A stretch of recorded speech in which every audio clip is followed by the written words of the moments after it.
All right, let's get into this awesome American Conference Championship game, man. This is going to be a fun one.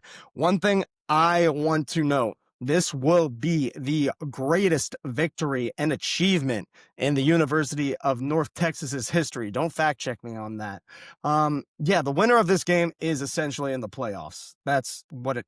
Well, not essentially. They are in the playoffs. So Is there's what no it comes down way to. that like say this game is like a 7-6 dud and then That's JMU wins fair. 100-0. Could they I think they potentially come? could. I think they could. Okay. I don't know what goes on the committee guys' heads, but in that scenario, that goes back to the previous point I had about why JMU would be incentivized to maybe beat the ever-loving breaks out of Troy to maybe give themselves a Yeah. leg up in that scenario. Um, I love this mascot matchup, by the way, Mean Green versus the Green Wave. Green wave. Yeah. Yeah. Uh, um, yeah, North Texas has the Willies when they played Tulane. They're looking to snap an 0-3 losing streak against them. Yeah, Kev, hit me with some points. Okay. So I'm going to start with a stat that doesn't matter whatsoever, but Tyler is aware. I'm a big NCAA football 2005 fan. The first year they Absolutely. introduced the dynasty, so I think they got it perfect that time. Anyway, I will say with the Virginia Tech Hokies, I have completed two full dynasties over the last 20 years. So that goes, you play 60 seasons, then they force you to retire. Mhm. And one thing that always happens is North Texas and Rice establish themselves as perennial top five teams because they are in Texas and the recruiting is very much geographic based in the 2005 dynasty. So when I see North Texas, I think of all of the years them being an elite team in my little GameCube universe.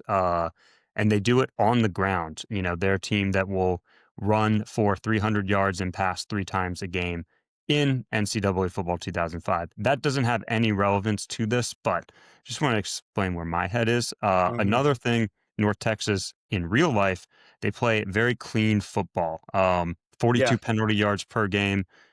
Tulane, on the other hand, 67 per game. Takeaways, let's see, Tulane only generates 1.6 takeaways per game. North Texas is coming in 2.1 turnovers forced a game. They both take care of the ball. North Texas opposing kickers have not missed a field goal all season on the mean green. It's been a very nice green for the kickers. The only other thing I'm going to note, because we covered the Memphis Tulane game a few weeks ago, I went back, checked my notes from that game, just my stats where Tulane sat. And one thing that's interesting is Tulane's offense has ran the ball a lot more since then, but Yep. they improved their passing production. So that means they're passing less but more efficiently. That kind of Yep. makes sense with Retzlaff. He's Being he's the a he's a mobile senior. Russian I quarterback, think yeah. is he a senior? I I might would be have to thinking imagine Byron Brown, I the think he USF is guy. because obviously he transferred out of BYU last year, Yeah, so, so yep. I might be, but anyway, he is really maturing well. The only thing defense wise, also Tulane has been so when they played Memphis, their opponents were rushing the ball 55% of the time. In just a few games, that stat from the season is now all the way down to 48%, meaning their last three or four games since they played Memphis in week 11 have been against pass heavy teams. Mm. So their defense, and the reason I bring this all up, North Texas, despite my NCAA 2005 dynasty, they are a pass heavy team, a prolific passing team.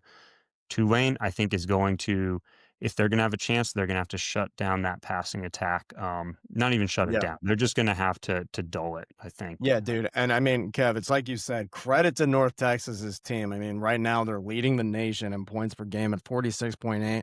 And that QB, Drew Messmaker, is leading the nation with passing yards at 3,835. So to your point, I think where our heads are in the same place. They just got to shut down that passing game early on. They're going to have to be aggressive, especially in the trenches.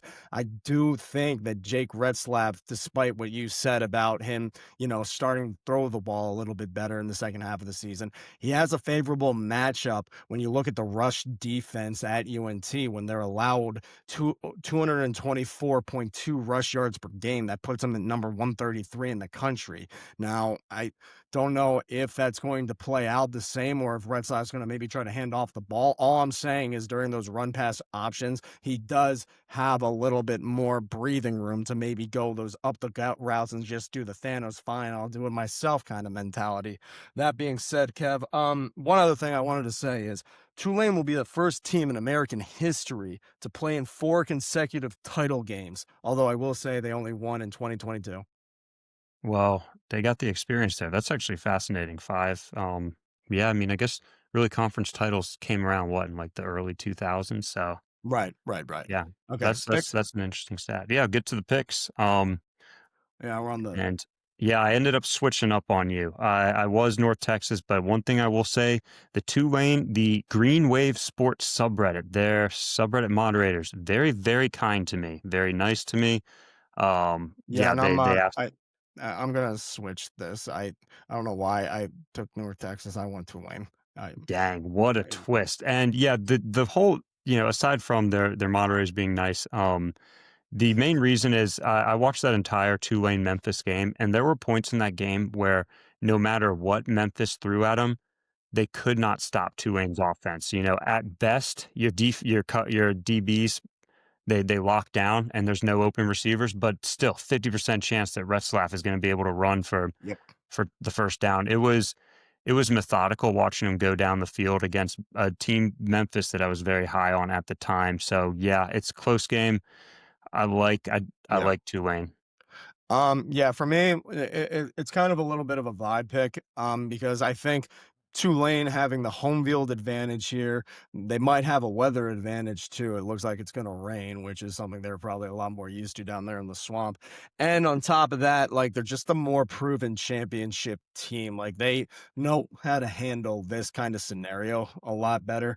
That being said, I do also think that the Tulane guys, knowing that Summerall is leaving, and the Tulane faithful are going to be going hard because this is his last home game of what's been a pretty good tenure for the Tulane football program. So Yeah, yeah, and give me go sorry, the ahead. stakes could not be higher. It's win and in essentially for both these teams. Both teams Exactly. got to lose their coach. Yeah. This is kind of yeah, This is this a game great could be stamp yeah. for a G5 program. And like, talk about like going out on great terms for either Eric Morris or John Summerall to shake hands with the AD. Even if they go out the first round, it's coveted to even get in the CFP And if they're gonna play. you will have the entire country save the state of the team you're playing on your side rooting for you. Oh yeah, Yeah, especially regardless. because looking at, the way this is gonna pan out, guess who these guys are most likely going to be playing? Dude, if Tulane plays Ole Miss, that would be wild because they That already would be played so Ole Miss. wild. Is that what it's looking like would It's happen? what well, okay, so I know there's some cards being let's play scenario magic here, okay? JMU wins handedly and Duke wins. JMU is in, okay? Then Tulane and North Texas would be playing Ole Miss. Now let's say that UVA wins in that conversation, then UVA is going to be playing whatchamacallit, Ole Miss, and the winner of this game would be playing Oregon.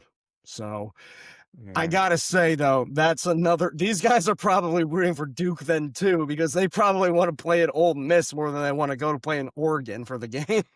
Yeah.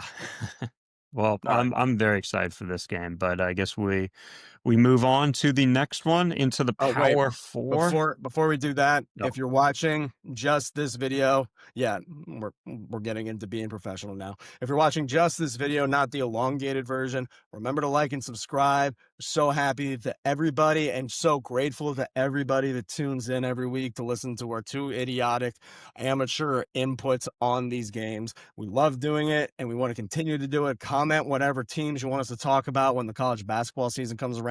Me and Kev are both very excited for that.